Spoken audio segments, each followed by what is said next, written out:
जय हिंद सर्वांना। तर हा व्हिडिओ महिला प्रवर्गासाठी आहे। तर या 2025च्या भरतीमध्ये आपल्याला कमीत कमी किती टोटल करावे लागणार आहे, जेणेकरून आपलं या 2025च्या भरतीमध्ये सिलेक्शन होईल। सर्व कॅटेगरीबद्दल बोलणार आहे, SC, ST, OBC, EWS, SCBC सर्व कॅटेगरीबद्दल आपण सविस्तरपणे बोलणार आहे। त्यामुळे व्हिडिओला स्किप करू नका। चॅनलला जर आतापर्यंत नवीन असाल तर चॅनलला नक्कीच सबस्क्राईब करून घ्या, जेणेकरून ज्या काही या 25च्या भरतीच्या रिलेटेड ज्या काही अपडेट येत राहतील तर ते आपण आपल्या चॅनलवर अचूकपणे टाकत असतो। त्यामुळे चॅनलला नक्कीच सबस्क्राईब करून घ्या। तर आता जर आपण बघितलं तर एसटी कॅटेगरी आपल्याला माहितीच आहे की आता नाशिक सिटीला मागच्या 24च्या भरतीमध्ये काय झालं होतं की नाशिक सिटी आणि परभणीला सर्वात हायेस्ट मेरिट ही एसटी कॅटेगरीची 121 मार्कांवर लागलेली होती। परंतु 10 असे जिल्हे आहेत की तिथं फक्त 100च्या आसपास, 100च्या खाली मेरिट ही एसटी कॅटेगरीची आलेली होती। आणि ठराविक असे काही जिल्हे आहेत की तिथं फक्त टप मेरिट लागलेले आहे। नाशिक सिटी असो की परभणी असो, साताऱ्यासारख्या जिल्ह्यात आणि मुंबई सारख्या जिल्ह्यात फक्त मेरिट ही हाय लागली होती। मुंबईला किती लागली होती? 119 मार्कांवर मेरिट ही लागलेली होती। साताऱ्याला 120 मार्कांवर मेरिट लागलेली होती। चंद्रपूरला 118 मार्कांवर मेरिट ही एसटी कॅटेगरीच्या महिलांची गेली होती। आता 10 असे जिल्हे आहेत की फक्त 100च्या आसपास मेरिट ही गेलेली आहे। तर ते पाहू। नाशिक ग्रामीणला आता नाशिक सिटीला एकीकडे नाशिक सिटीला 121 मार्कांवर, तर फक्त नाशिक ग्रामीणला 73 मार्कांवर मेरिट ही गेलेली होती मागच्या भरतीमध्ये। सांगली सारख्या जिल्ह्यात फक्त 74 मार्कांवर, त्याच्यानंतर छत्रपती संभाजीनगर लोहमार्गाला आणि ग्रामीणला दोन्ही ठिकाणी 82 मार्कांवर मेरिट ही लागलेली होती। महाराष्ट्रात धाराशिव असेल, त्याच्यानंतर वाशिम, पुणे जीआरपी, सोलापूर शहर, जालना अशा काही जिल्ह्यांमध्ये 100च्या आसपास मेरिट ही एसटी कॅटेगरीच्या महिलांची मेरिट ही गेलेली आहे।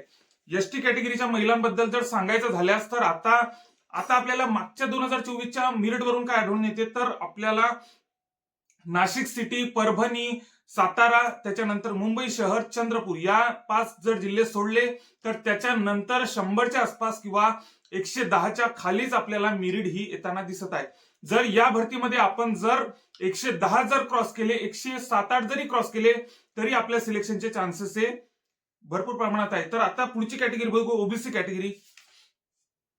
ओबीसी कॅटेगरीचा जर आपण विचार केला तर नाशिक शहर आणि धुळे यासारख्या 2 जिल्ह्यांमध्ये फक्त 127 मार्कांवर सर्वात जास्त टॉपचं मेरिट हे ओबीसी महिलांचं लागलेलं होतं। त्याच्यानंतर आता नाशिक ग्रामीण असो की नाशिक ग्रामीणचं मेरिट 89 मार्कांवर। महाराष्ट्रातील असे 4 जिल्हे आहेत की ओबीसी कॅटेगरी महिलांचे असे 4 जिल्हे आहेत की तिथं 100च्या आसपास फक्त मेरिट ही गेलेली आहे। 5-7 जिल्हे फक्त 120 क्रॉस गेलेले आहेत। त्याच्यानंतर सर्वचे सर्व जिल्हे हे 115, 110च्या दरम्यान लागलेले आहेत। त्याच्यानंतर जर आपण बघितलं की मुंबई, जळगाव, सिंधुदुर्ग, ठाणे शहर, बीड, नागपूर शहर, चंद्रपूर, बुलढाणा यासारख्या ठिकाणी 120 क्रॉस महिला ओबीसीची मेरिट ही गेलेली आहे। पण त्याच वेळेस यवतमाळ सारखा जिल्हा असो, वाशिम सारखा जिल्हा असो, वर्धा सारखा जिल्हा असो, नाशिक ग्रामीण सारखा जिल्हा असो, या जिल्ह्यांमध्ये फक्त 100 मार्कांच्या आसपास, 100 मार्कांपेक्षाही कमी मेरिट ही ओबीसी महिलांची गेलेली आहे। तर आता सर्व कॅटेगरीबद्दल असंच घडत आहे की 5-6 जिल्हे अपवाद जर सोडले 120 क्रॉस जातात, त्याच्यानंतर 115, 110च्या आसपासच सर्व कॅटेगरीचा मेरिट हे लागत आहे। ओबीसी कॅटेगरी पण आता जर तुम्ही 115 पर्यंत जर आपली टोटल गेली महिला प्रवर्गाची तर आपलं सिलेक्शनचे चान्सेस हे बऱ्यापैकी वाढतील या भरतीमध्ये पण। तर आता समोरची कॅटेगरी एनटीसी कॅटेगरी। एनटीसी महिलांमध्ये जर हायेस्ट मेरिट जर लागलं असेल तर ते सातारा जिल्ह्याचं लागलेलं आहे। 128 मार्कांवर महिला प्रवर्गाचं मेरिट हे लागलेलं होतं मागच्या भरतीमध्ये। त्यानंतर मुंबई सारखा जिल्हा 125 मार्कांवर आणि महाराष्ट्रातील असे काही जिल्हे आहेत की फक्त तिथं 120 क्रॉस गेलेले आहेत। तर ठाणे, धुळे, छत्रपती संभाजीनगर ग्रामीण, रायगड यांसारख्या जिल्ह्यात 120 क्रॉस गेलेली आहे एनटीसी महिलांची मेरिट। पण त्यातच काही असे जिल्हे आहेत की 100च्या आसपास मेरिट ही कमी आहे, म्हणजे 100च्या कमीच डायरेक्ट मेरिट ही लागलेली आहे। महाराष्ट्रातील 5 असे जिल्हे आहेत की 100च्या आसपास आपल्या मेरिट ही कमी गेलेली आहे। यवतमाळ सारख्या जिल्ह्यात फक्त 84 मार्कांवर एनटीसीची महिला तिथं भरती होऊ शकली। त्याच्यानंतर जर आपण बघितलं बीड सारख्या जिल्ह्यात 87 मार्कांवर, भंडारा सारख्या जिल्ह्यात 91 मार्कांवर, वाशिम सारख्या जिल्ह्यात 94 मार्कांवर, मुंबई जीआरपी सारख्या जिल्ह्यात 96 मार्कांवर अशा प्रकारे मेरिट ही लागलेली आहे। ओपन महिलांचा जर आपण विचार केला तर काही जिल्ह्यात 135 ते 138, आता ओपन महिलांचा बघू आपण। ओपन महिलांचा जर आपण विचार केला तर काही जिल्ह्यांमध्ये 135 ते 138 मार्कांवर मेरिट ही गेलेली आहे। तर काही जिल्हे असे आहेत की 100 पेक्षा कमी मेरिट ही लागलेली आहे। तर बीड सारख्या जिल्ह्यामध्ये 138, सिंधुदुर्गला 135, धुळे, नाशिक यांसारख्या ठिकाणी 130, 132च्या दरम्यान मेरिट ही मागच्या भरतीमध्ये लागलेले आहे. पण काही असे जिल्हे आहेत की मेरिट 100च्या खाली डायरेक्ट लागलेले, ओपनची पण मेरिट 100च्या खाली लागलेली आहे. तर ते पाहू. वर्ध्यासारख्या ठिकाणी 95 मार्कांवर, सोलापूर शहरला फक्त 93 मार्कांवर, भंडाऱ्याला 104 मार्कांवर, यवतमाळला 105 मार्कांवर अशा प्रकारे ओपनचं महिलांचं मेरिट हे लागलेलं आहे. आता एससी प्रवर्गातील महिलाचा जर आपण विचार केला तर सर्वात टप कॅटेगरीचा जर आपण विचार केला, एससी कॅटेगरीचा जर आपण विचार केला तर धुळे सारख्या जिल्ह्यात 131 मार्कांवर महिला प्रवर्ग एससीचं मेरिट हे गेलेलं होतं. महाराष्ट्रात सर्वात कमी मेरिट जर म्हटलं तर ठाणे ग्रामीणचं लागलं होतं मागच्या भरतीमध्ये 84 मार्कांवर फक्त.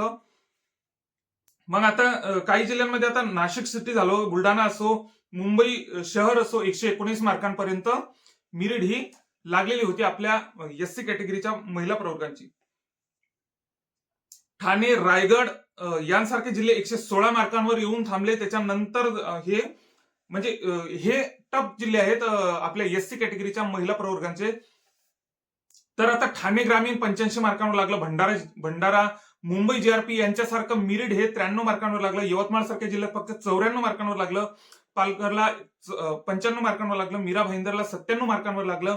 तर म्हणजे 6-7 असे जिल्हे आहेत की तिथं 100च्या खाली मेरिट हे एससी कॅटेगरी एससी प्रवर्गातील महिलांचं मेरिट हे 100च्या आसपास मेरिट हे लागलेलं आहे. तर आता सर्व कॅटेगरीबद्दल तर हे होतच आहे. तर आता जर आपण विचार केला की एससी कॅटेगरीच्या महिलांनी जर 110 पर्यंत जर आपली टोटल गेली, 110 जर आपण क्रॉस केले तरी हा आपलं सिलेक्शनचे चान्सेस हे बऱ्यापैकी वाढतील. जागा पण चांगल्या आहेत, कॉम्पिटिशन विभागल्या गेलेल्या आहेत, कारण की पुण्याला पण भरपूर 1733 जागा आहेत, 2459 आपल्या मुंबईला आहेत, ठाणेला भरपूर आहेत, चिंचवडला भरपूर आहेत, अशा प्रकारे मीरा भाईंदरला भरपूर आहेत. तर अशा प्रकारे विभाजन हे बऱ्यापैकी झालेलं आहे. तर एनटीडी महिला बघू आता. एनटीडी प्रवर्गाच्या महिलांमध्ये आपण जर आता बघितलं तर असा फरक आपल्याला वेगळा असा दिसून येत नाही, कारण की जागा तितक्या काही नव्हत्या. तर आता काही जिल्ह्यांचं मेरिट 125 गेलं, तर काही जिल्ह्यांचं मेरिट 100च्या आसपास. आता सर्व कॅटेगरीबद्दल हेच घडत आहे. काही जिल्ह्यांचं मेरिट 120 क्रॉस जाते, तर काही जिल्ह्यांचं फक्त 100च्या आसपास, 100च्या खाली मेरिट हे आपल्याला येताना दिसत आहे. आता जर आपण मुंबई आणि सांगली यासारख्या जिल्ह्याचा जर मेरिटचा जर विचार केला तर 125 मार्कांवर एनटीडी महिलांचं मेरिट हे लागलेलं आहे. सिंधुदुर्ग सारखा जिल्हा 124, जळगावला 123. तर याच्या उलटच फक्त आता जर आपण विचार केला तर कोल्हापूर जिल्हा पोलीसला एनटीडी महिलांचे फक्त 75 मार्कांवर तिथं महिला भरती होऊ शकली. तर आता जर बघितलं तर नागपूर ग्रामीण 101 मार्कांवर, चंद्रपूर 103 मार्कांवर इतकं कमी मेरिट हे आपल्याला लागताना दिसत आहे एनटीडी महिला आता प्रत्येक कॅटेगरी तसंच घडत आहे 100च्या आसपास, तर कुठं 120 क्रॉस जातात. तर काही अपवादच फक्त 2-4 जिल्हे असतात की तिथं 120 क्रॉस जाते. त्याच्यानंतर महिला कॅटेगरीने जर 115 जर टोटल केली, तर अपवाद जर 2-3 जिल्हे सोडले तर आपले सिलेक्शनचे चान्सेस हे बऱ्यापैकी खूप पर्सेंटेज मध्ये आपले सिलेक्शनचे चान्सेस हे आहेत. तर एनटीबी महिलांचा जर आपण विचार केला तर आता एनटीबी महिला जर बघितलं तर एनटीबी प्रवर्गातील महिलांचा जर आपण विचार केला तर सर्वात टपचं मेरिट बीड जिल्हा पोलीसला लागलेलं आहे 136 मार्कांवर.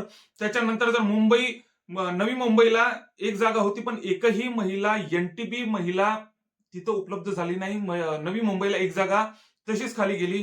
ती जागा आपल्याला माहितीच आहे, नंतर आपल्या सर्वसाधारण उमेदवारांना मिळत असते. तर आणखी एक टपचा जर जिल्हा बघू तर धाराशिवला 132 मार्कांवर, मुंबई, ठाणे शहर, जळगाव असे जिल्हे जे आहेत ते 120 क्रॉस गेलेले आहेत मागच्या भरतीमध्ये. पण त्यातच असे काही जिल्हे आहेत की तिथं 100 पेक्षा कमी मेरिट हे लागलेलं आहे. भंडारा 100 मार्कांवर, मीरा भाईंदर 98 मार्कांवर, कोल्हापूर 85 मार्कांवर अशा प्रकारे मेरिट हे लागलेलं आहे. तर एनटीबी महिला एक जागा होती नवी मुंबईला, ते पण खालीच गेली. ते सर्वसाधारण उमेदवारांना नंतर मिळत असते. तर एनटीबी महिलांनी पण 110-115च्या जवळपास जरी आपण टोटल केली, सिलेक्शन नक्कीच होईल. विजय कॅटेगरी जर बघितलं तर विजय कॅटेगरीचा जर आपण विचार केला, विजय कॅटेगरी प्रवर्गात तर 120 क्रॉस झाला आहे, तर काही जिल्ह्यांमध्ये 100च्या आसपास लागलेला आहे. प्रत्येक कॅटेगरीतच आता हा सेम ओढ तर ही येणारच आहे, कारण की प्रत्येक कॅटेगरी तसं घडलेलंच आहे. तर मुंबई व जळगाव सारख्या ठिकाणी 125 मार्कांवर, नांदेड सारख्या ठिकाणी 95 मार्कांवर आणि ठाणे, रायगड, सातारा यांसारख्या ठिकाणी 120 क्रॉस गेलेले आहे विजय महिला कॅटेगरीचे. भंडाऱ्याला 99 मार्कांवर फक्त, पालघरला 103 मार्कांवर, पिंपरी चिंचवडला 104 मार्कांवर मेरिट हे गेलेलं आहे. तर अशा प्रकारे विजय कॅटेगरीचा पण बऱ्यापैकी मागच्या 2024च्या भरतीमध्ये मेरिट हे गेलेलं आहे. तर आता ईडब्ल्यूएस महिला, आता ईडब्ल्यूएस महिलांचा कसं झालेलं आहे, तर ईडब्ल्यूएस महिलांचा बऱ्यापैकी जिल्ह्यांमध्ये 3 ते 4 जिल्ह्यांमध्ये जागा होत्या, पण एकही महिला उमेदवार ईडब्ल्यूएस ची तिथं न मिळाल्यामुळे ते आपल्या सर्वसाधारण उमेदवारांना ही जागा जात असते. आता जर आपण बघितलं तर आता इथं जर एक वेगळं सांगायचं झालं 29 असे जिल्हे आहेत की त्यांचं मेरिट 100च्या खाली लागले आहे. आणि जिथं आता समजा आता आणि जर आता 4 जिल्हे असे आहेत की ईडब्ल्यूच्या महिलाच उपलब्ध झाल्या नाही, तर त्याच्यानंतर जर आपण बघितलं महिला उपलब्ध झाल्या नाही आणि जागा पण तशाच चांगल्या होत्या तिथं, कारण की अमरावती शहराला 6 जागा एकही महिला उमेदवार मिळाली नाही. परभणीला 3 होत्या, पुणे रेल्वेला 3 होत्या, वाशिमला 2 होत्या आणि अहिल्यानगरला 1 होते. अशा प्रकारे जागा असतानाही तिथं महिला उमेदवार उपलब्ध झाली नाही. त्याच्यानंतर जर बघितलं तर आता मेरिट जर बघितलं, जास्त मेरिट जर बघितलं आपण आता टपचं, तर ईडब्ल्यूएस 115 मुंबईला, सोलापूर ग्रामीणला 110, चंद्रपूरला 111, नाशिक आणि ठाणेला 108 मार्कांवर मेरिट हे गेलेलं होतं. त्याच्यानंतर आता 100च्या किती खाली लागली ईडब्ल्यूएस महिलांची तर ते पाहू. नांदेडला फक्त 73, बीड वर्ध्याला 74, तर ठाणे आणि मुंबई जीआरपीला फक्त 76 मार्कांवर मेरिट हे गेलेलं आहे.